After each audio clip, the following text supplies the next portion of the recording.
It's SourceNectar, and I'm here to deliver the facts. Today we're going to talk about parasites. It's kind of a taboo topic in the United States because we think we don't have them, but that is just silly. We need to be realistic about what's going on in our vessels. So I just discovered that my microphone cuts out. You're going to have to bear with me. Many of the symptoms that you suffer from every day can be correlated to parasitic infection and activity within the body.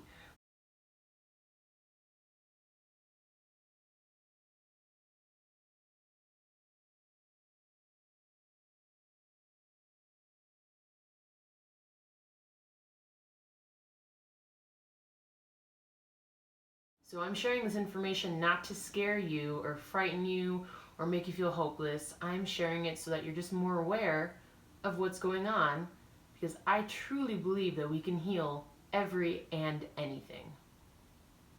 During our relatively short time on Earth, humans have developed at least 300 different types of helminth worms and 70 protozoa. Around 90 of them are the ones that cause the most issues within humans.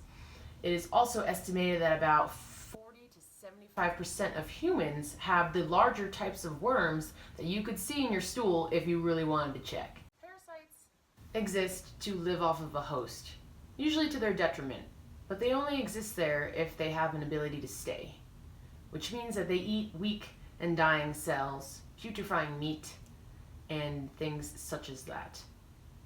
As a living body of 500 trillion cells, we have to acknowledge that they are going to exist within us.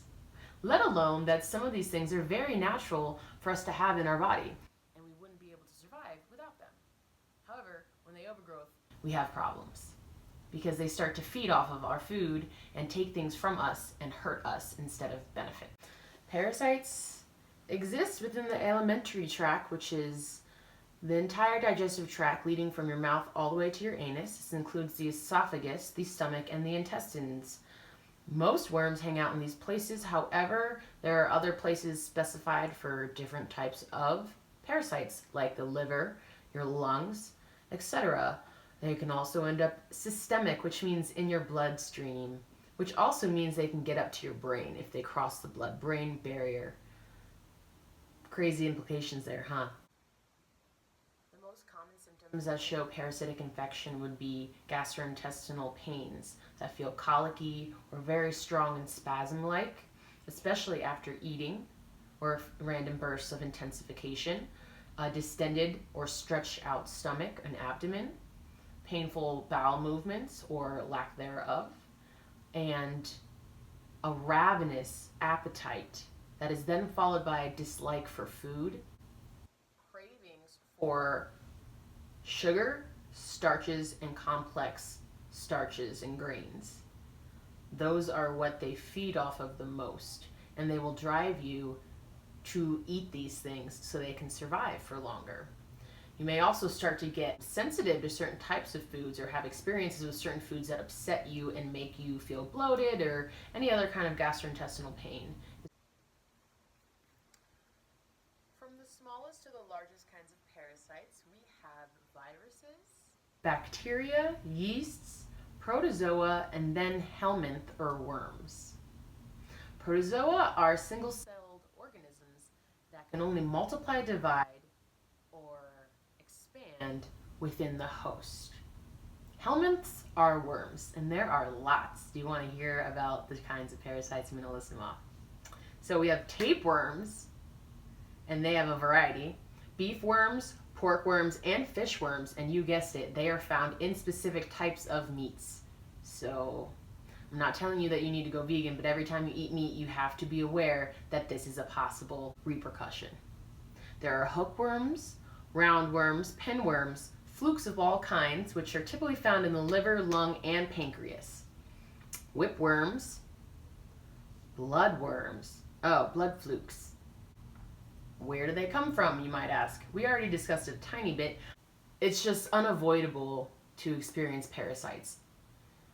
We pick them up from soil, water, other people, animals. A lot of the animals that we've domesticated and spend such a great time around, not only from them, but in their feces. So we have different kinds of meat, especially undercooked meat. So, sushi lovers, let's just be real here. Unwashed vegetation. So please wash all your food exceptionally well. Apple cider vinegar and baking soda rinse would be amazing. Travel in other countries is a huge one because you can get it from there. You just have to be realistic about the fact that we are constantly bombarded with these things, and we need to keep our health and immune systems up to counteract our picking up and transmission of parasites. Let's talk about candida. Every person has candida. It's a yeast or a fungus that's located in the mouth to aid starch and sugar digestion. However, when it is overgrown, it breaks down the intestinal wall and causes a leaky gut, traveling through the bloodstream, systemic, remember, and then it can cause a host of other issues. The thing about parasites is that they impact you in however they see fit. They're very intelligent, and they work on their host to make the host do things that would benefit its survival. So they make you really, really crave sugars and starches because they love that stuff. They love it. They live off of it. Have you ever just found yourself craving bread or sweets? Yeah, it's not just you, I promise. The reason that parasites can stay alive is because we usually have a very impacted immune system already and an acidic inner environment. If we were alkaline, they wouldn't really be able to hang out as long. However, we already have impacted bacteria in our gut and our immune systems are down. And that's because we are probably acidic.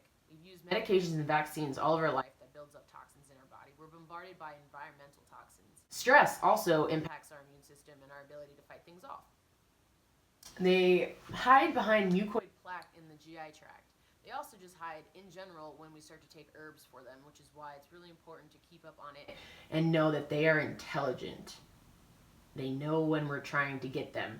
Actually, I was a little bit itchy before I started this video. They probably know I'm talking about them. It's great. From my experience and from working under doctors and from all of the articles that I've studied to bring you this awesome session of facts, they work to sink into the immune system and nervous system of the hosts to impact their behaviors. So they stay alive because they want you to be eating these things. They want you to drink alcohol. They want lifestyle things that keep you sedentary and overeating.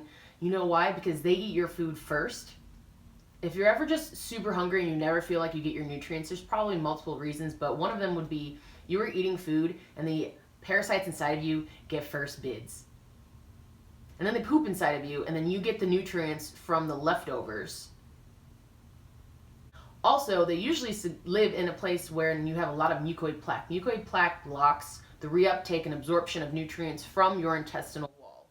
It's basically just mucus lining your intestinal wall. And they hide in there, and they also hide in bowel pockets, which a lot of us have in our colons, because when we become impacted with food and waste, it balloons out because that's just what's going to happen. It has nowhere to go, which is why colon health is so essential. It is often quoted that death begins in the colon. They also cause us to have a lot of emotional reactions. They cause people to be angry, a little irrational, hangry probably. They make you sad, they just really tap into your body and start to take over and get really comfy. A lot of them work together to ensure their survival. They don't have issues with each other. They just want to make sure that they all can feed off of you because you're the host. So really, they become friends inside of you. And when they become systemic, the scary thing is that they can possibly be in your brain, influencing how you move in the world. And people that have parasites probably hang out with people that have parasites because they talk to each other telepathically, the same way that humans do. Like, we can feel auras and energies. Parasites know when there's like, hey, what's up, bro? You're taking over that one? Me too. I'm walking this one over here. We're going to go get a donut. So just be wary about that. How do we get rid of them, right? You've been probably waiting for this part. Don't worry. It's possible. If you take it really seriously, you probably would stop eating meat and animal products. If that's just not your life calling, that's cool too. You need to do cycles and cycles of parasite cleanses. The most potent herbs are black walnut hull, wormwood, clove, and garlic. They all get the worms at different stages, which is why they're included in most intestinal tinctures that you'll find in a store or kits or things like that. The reason you need all different ones is because some of them cause a die-off and then some of them clear them from your GI tract. If you're just killing parasites in your body and you're not having proper bowel movements or doing enemas, they have what's called a toxic die-off. When they're dying, they produce toxins. They hurt you even when they're dying. This is why they need to go. You really don't want those hanging out in you any longer than you have to have them. Another amazing thing to do would be apple cider vinegar and food grade diatomaceous earth. It is basically little shards of dirt and earth that, when going into your body, cut up parasites to the point where they cannot survive anymore. Again, we need to focus on getting them out. So you might want to use a coffee enema, because coffee enemas lessen liver toxicity, which then increases bile secretion. The increase in acidic bile secretion impacts these parasites and weakens them. The enema itself, the flushing of the colon, loosens them from their nesting in your intestines. So that is a really essential tool that I've started using recently. I would do a couple cycles of treatment. I would start with like a month or so, see if you're expelling any big worms, then you know you need to go hard. But also they can hide. And these herbs are really intense, so you don't want to do them for more than a month at a time. You then want to cycle off, and you can introduce them again at another time.